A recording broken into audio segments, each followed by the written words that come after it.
Order! Order! You are an incorrigible delinquent at times. Behave yourself, man!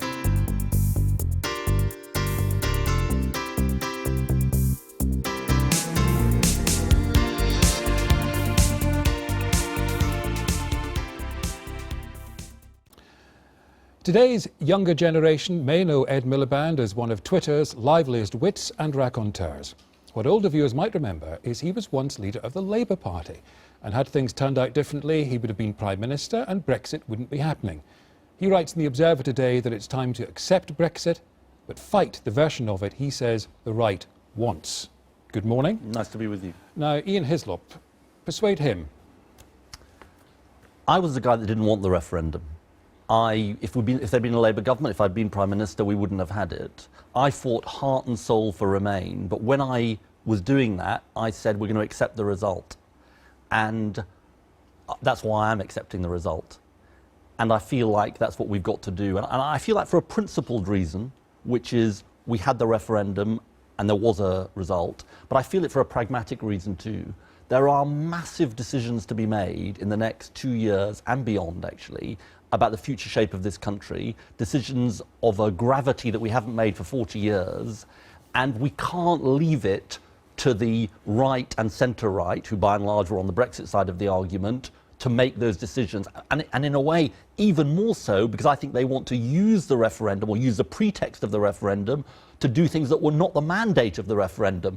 Cut taxes, deregulate, slash workers' rights. Progressives have got to get on the pitch and not simply fight the last war. Well, doesn't that, all of those horrors as you see them, isn't that a pretty convincing argument for going back to the country once a deal is done or once no deal is done and say, do you want to remain or leave? No, because that assumes that it is inevitable that the outcome of Brexit is the things I said that we didn't want to see.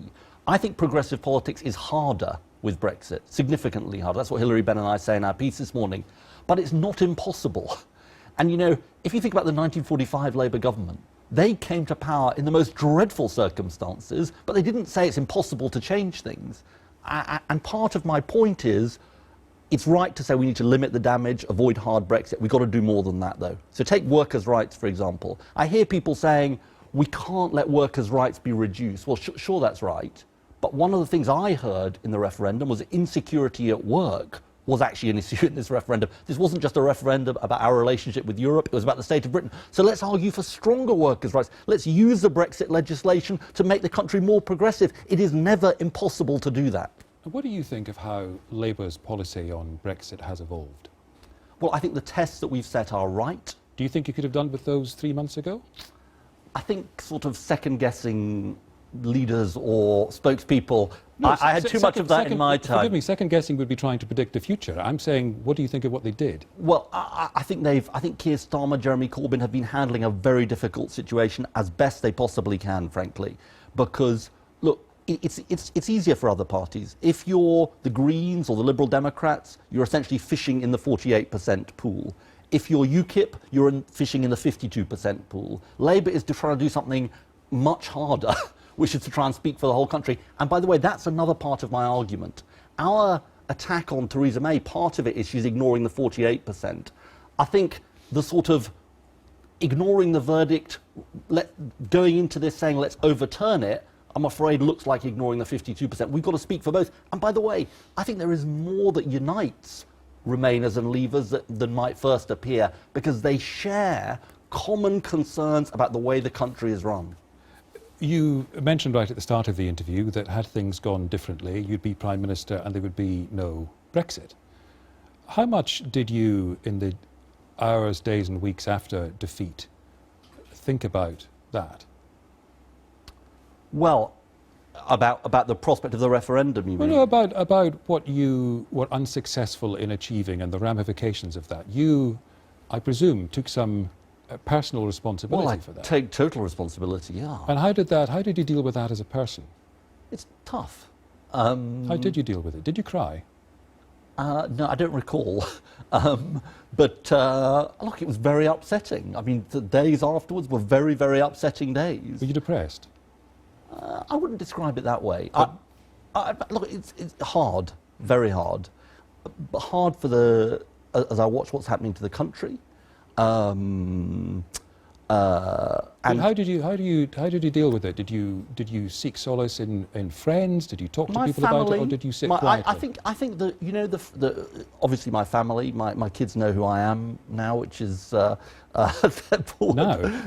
I'm kidding. But you know, there's something about being leader of the opposition. It's hard to have a sort of normal life.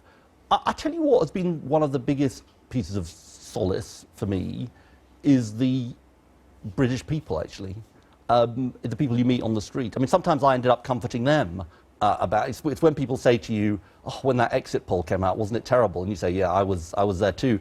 But you know, people saying, you know, "Look, I supported you," or "I liked some of the things you were saying," or "I didn't support you, but you know, I think some of what you might have been saying was right." I think it's part of it. And also, look, the other thing is, because I don't think one should be too introspective about this, and I'm not generally an introspective person. No, I just thought I'd ask you since you were here. No, sure. But I suppose I knew straight away that I didn't want to leave British politics, because I meant what I said when I resigned, which is there's other ways than being leader of taking forward the argument about the country. By the way, did you, the various accounts of polling day that have been written by various people, they all seem to agree that you had, while you weren't cocky, you had a realistic expectation on the day that people were voting that you would be Prime Minister. Yeah, I was hopeful. I was hopeful that we would win, sure. So that exit poll must have been especially crushing. Yeah, it was. It was a terrible shock. Of course it was a terrible shock. I mean, I think it was a terrible shock to lots of people. I believe the polls. I won't believe them again. Do you believe the 25% for Labour polls? Well, let's see what happens. But that's where you are. Yeah, it's a tough situation. And do you believe it? Do you think that's where Labour is? I don't know exactly where we are, and as I say, I don't... But it ain't great. No, it's hard, and I think it's particularly hard because of this issue of Brexit, because we are trying to speak to the whole country, and that is difficult. But, you know, I genuinely mean this. You know, when I was the leader, I didn't appreciate people commentating on me, and I never thought it did much good.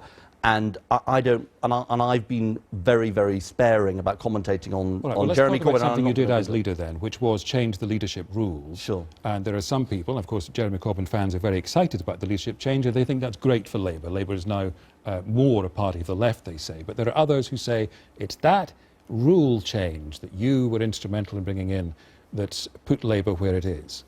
I think it's a mistake to think about it like that, because Jeremy Corbyn won in every section of the membership.